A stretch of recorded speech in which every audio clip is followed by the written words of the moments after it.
Life doesn't have the script that we want it to follow. Life doesn't know what we're expecting, and therefore, when it inevitably does disappoint us or fall short, this is a huge disruptive or triggering moment for people. So think about areas in your life where you could use a little bit of absence of jealousy and envy and comparison, and just let things go and recognize them for the beautiful things that they are, and stop trying to insert yourself into it or making it so personal.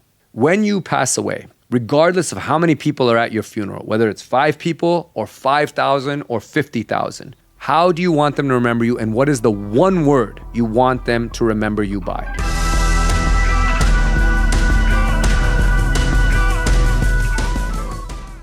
Welcome back to the show, guys, and part 2 of my reflections from a recent keynote called The Better Human Project. I wanted to share with you guys stories, reflections, and lessons that I shared with the audience that day, because I feel that this can help everybody, regardless of who you are and what you are doing in life. There are lessons and takeaways here that have impacted me and continue to impact me in my day-to-day life at 46 years old, and I want the same for you. So back in 2014, I started working right after I had retired and finished out my last World Championships and going out on such a great high note, which you guys know from having listened to some of these previous episodes. And I started working with a therapist who was a little bit more of a life coach. She worked with entrepreneurs and professionals that were kind of in high octane environments, dealing with a lot of stress, a lot of different balls being thrown at them. And she was a little bit perplexed, I'll never forget, on our first call before I met her in person, as to why I was coming to her not at a point of crisis, but actually at a point of euphoria in my life. And I told her quite simply, I don't want these breakthroughs or these great feelings to ever go away. I want to keep experiencing them. I want to keep growing. I want to keep evolving. So she agreed to take me on because she had a long wait list and was very selective about who she worked with.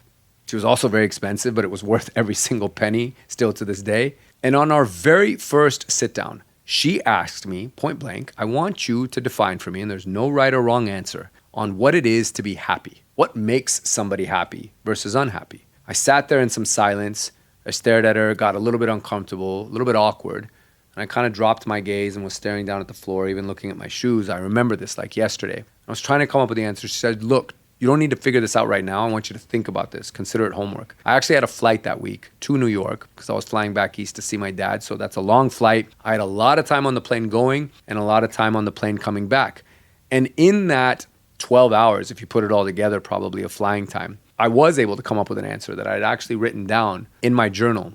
And here's what it came down to for me. And I'd like for you to answer the same question as you're listening to this. What is it that you think makes somebody happy? What is it that makes you happy? How do we define it? And I think it can be different for everybody, of course. But for me, my answer is that there are 2 kinds of people in this world. Those who go through life expecting and those who go through life noticing. If we think about expectations and how they lead to basically being unhappy, and this is ancient old Greek philosophy. It's been written on a lot by Stoics and authors of great history and time, that if you want to be unhappy in this life, just have a lot of expectations. And I think for those of us, if we think about people around us, maybe even quite honestly look in the mirror at ourselves. Anytime that I have found that I've been unhappy or frustrated with something or having a bad moment, if I stop for a second and just peel back all of the layers, it is rooted in an expectation of something. The expectation that the market would view me differently, an expectation that an outcome would happen the way I had envisioned it or scripted it, or an expectation of other people to do things for me. And again, ask yourself that same question.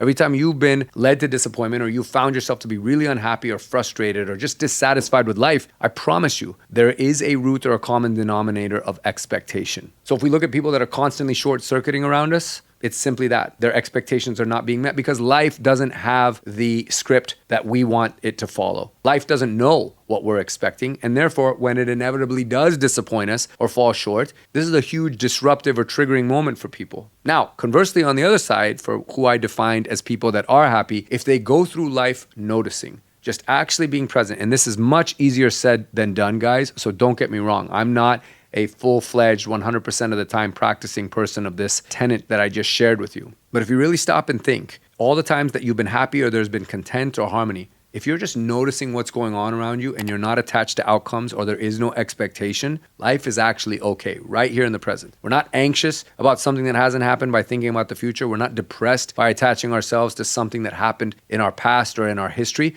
We're right here. We're just noticing what's going on around us. And in many cases, guys, there's a lot of beauty in that.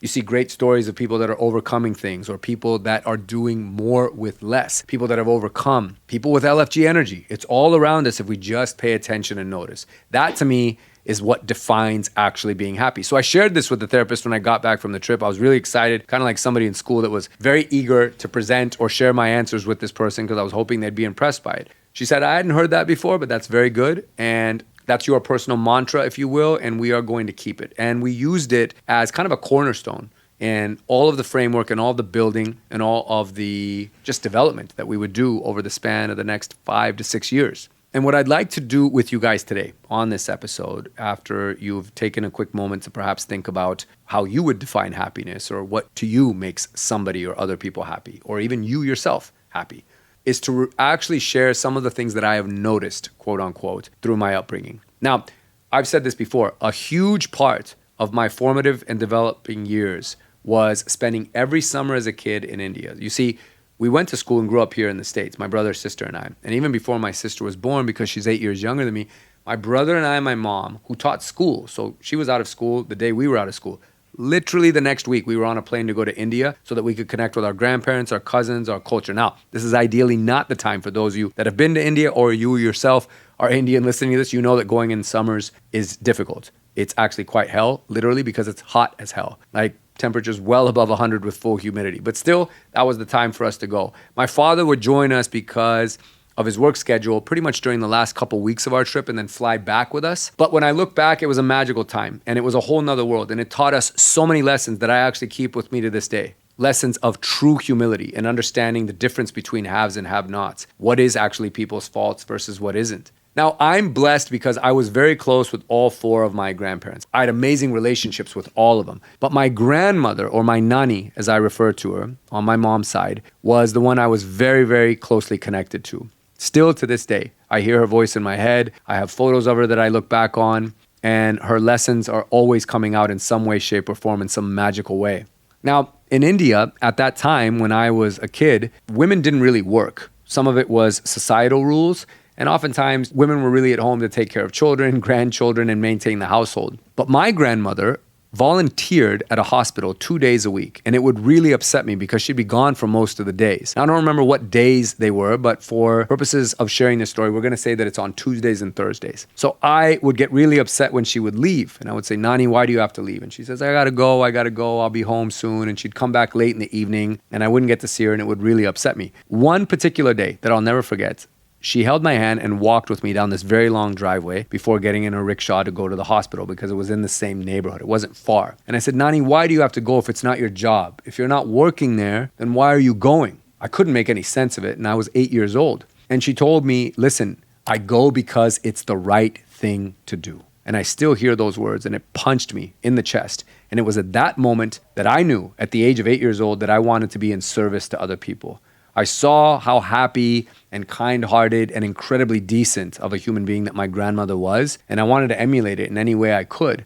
And I said, well, if she's in service to other people and she says that it's the right thing to do, then damn it, I will subscribe to that. And it will be the right thing to do, to try and help people and just always serve others, even when it doesn't benefit me financially. And let's say most especially when it doesn't. So that was the first powerful lesson that I learned at the age of 8 in going to India. Now, there were many. But there's 2 others that I want to highlight. One was probably a few trips after that, because again, we went every single year. But we would stay at my dad's family's house for a few days and then go back to my mom's family's house for a few days. And they were on the opposite sides of New Delhi. So it took a good hour to get from one end to the other. Now, during these summer months, you'd get some really heavy rains or monsoons, depending on the actual season or time of year. And there was one particular scene. We were going over this long bridge. And there was a car because we were about to pass it. And I was sitting in the front seat on the passenger side, just looking out the window, watching because it's quite a unique scene. It's not anything I'm used to. And I'm fascinated by everything that's going on. The poverty, the beauty, all of it just wrapped into one. And there was this car that had clearly broken down, but it was being pushed up a little bit of an incline by probably a half dozen homeless children.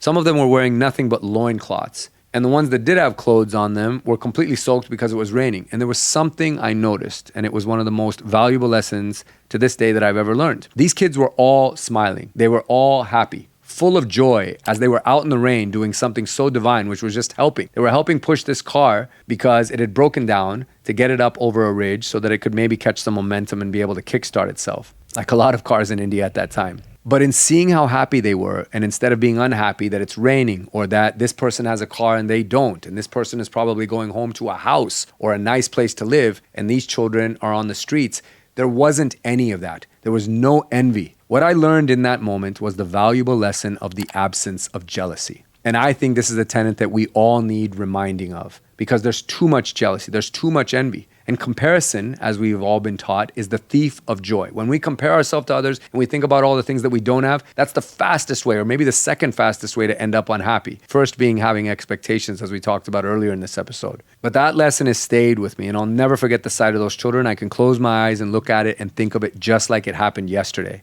So think about areas in your life where you could use a little bit of absence of jealousy and envy and comparison, and just let things go and recognize them for the beautiful things that they are, and stop trying to insert yourself into it or making it so personal. The last lesson I'm going to share with you was actually in more recent years. It was 2016, and I'd gone to visit my dad, who was spending a lot of his retirement actually in India. And we decided to go to Calcutta because I'd never been and I wanted to see it. This is also the city that my mother was born in, although she didn't spend much time there. So I felt a need and a strong calling to want to go see it. Now, Calcutta is a beautiful city. It's often referred to as the city of joy, but it is also home to probably the largest slum in all of India, right within its urban confines. So there's an immense amount of poverty there. And if you aren't quite ready for it, it can be very emotional to witness this. Now, having been conditioned of years and years of seeing it as a kid and a teenager, seeing it as an adult just as recently as 2016 wasn't as impactful. But there was one moment when my dad and I were kind of walking through some streets, and we turned a corner, and there was this amateur mural that had been painted. It wasn't quite accurate, but you knew exactly who it was depicting, and that was Mother Teresa. And there was a quote underneath it. Again, it punched me in the chest and it stayed with me. And that is that when we judge people, we leave no room to love them. This is immensely powerful because we live in a constant world or state of judging people, including judging ourselves. We're really hard on ourselves. And I'm guilty of this from time to time too. The things that we didn't get done, where we fell short, we beat ourselves up. We judge. But when we judge people, including judging ourselves, we leave no room to love them. I can't think of anything more powerful than that. And it came from someone who I think has been deemed sainthood, but one of the most decent human beings and most selfless human beings that's ever graced this planet. So those are 3 lessons. And I'm going to wrap with something very important, which is my definition, or what I subscribe to as how I want to be a better human all the time. And I want to do it as an exercise with you guys as we wrap up this segment. But I will ask you before I get to that, thinking back to your own formative years, maybe it's still happening right now as a young adult, because we never really stop learning and growing, do we? But think about certain things, life events, travels, experiences, encounters that have shaped your life in the way that I'm describing to you as these lessons that I learned in India. I encourage you to journal them, write them down, explore them a little bit, and find the meaning and the impact of what it has left on your life and how it's guiding you today in the present. And come back to it from time to time as one of those life lessons or reminders, because it's nothing that a book can give you, only the beautiful and rare and invaluable experiences of what it is to be a human being walking this life that we're all in. So here's something I want to ask you all. And this is, again, my exercise for everyone. And if you've been listening to this podcast, you know when I do collaborations with guests, there are a number of them, depending on how emotional the segment or the episode was, that I will conclude with this one question. And that is also for you today. And the question is, when you pass away, regardless of how many people are at your funeral, whether it's 5 people or 5,000 or 50,000, how do you want your children, your grandchildren, your great-grandchildren, if you're fortunate enough to see them? Maybe if you don't have kids, maybe it's your nieces and nephews, maybe it's just the people that knew you, however few or many there were. How do you want them to remember you, and what is the one word you want them to remember you by? One word and one word only. I want you to think of this word and spend some time. For some of you listening to this, it might have come to you instantly. For others, you might be scratching your head and wondering, I'm not quite sure what it would be, but I want to think about this a little more. And either way is fine, guys, because unless we're thinking about this stuff consciously, sometimes we don't have the answers. But now, during this episode and post-episode, and as you have time to yourself, maybe on a commute or a long walk, I want you to think about that word and be really honest with yourself about what is the one. You might have multiple ones, but I want you to pick just one. It's the only thing that you care that they remember you by. Now, for me, this word is kind. It's the only thing I care about, because when I had all those lessons that I learned in India. And during that very important walk with my grandmother, when she told me about why volunteering is the right thing to do, to give back and to be in service to others, I knew and recognized also in that moment that my grandmother was the kindest human being that I would ever encounter in my life. And to this day, she still is. No one has even come close. So that word to me is the only one that I care to be remembered by. It's not rich, wealthy, impactful, legendary. These are all great words. If you want to be the richest guy and you're known for wealth, great. Do it, subscribe to it, and go right after it. For me, it was kind. I want to know what your guys' word is, so please write to me, either on Instagram directly or write it in the comments of wherever you're watching this podcast or listening to it, because everyone's is unique and special, and I want to celebrate that with you and also hopefully hold you accountable for that word. But pick your word, etch it into your heart, ingrain it into your mind, and live every day in some type of a step towards this. Remain in alignment with it. Now, I understand, again, because nothing is perfect, as we talked about in the first part of this little mini series here. Imperfections happen. That's what life is. We are going to fall off our way. We will get off track from time to time. That's what being a human being is about. But we need to regain course and get back in alignment. Even if we take some steps backwards because of a crisis, or we just, again, lose our way or lose control, whatever it might be, it's okay. Be kind to yourself, but get back on track and move in alignment towards this one word. Because if it's etched into your heart and you've spoken it out to the universe and you've created it and you're trying to manifest it as your way of life, I promise you, you will be a better human. No matter how much time you have left on this earth, whether it's a few months, a few years, several decades, none of us are guaranteed anything. But if we're all moving in alignment towards that one word that we've burned into our hearts, I promise you, you will be a better human. I will continue to do it right alongside you, and the world will be better for it. So that's the lesson and the takeaway I want to share with you guys. This was a really personal and very special few segments that I got to share with you guys. And it wasn't by design. It actually came again in the wake of doing a keynote. And I thought I want to share this with our podcast audience because I want it to be able to help, have impact, and hopefully guide people to becoming better humans. I appreciate and love every one of you for listening to the show, continuing to support it. And I will see you guys on the next one.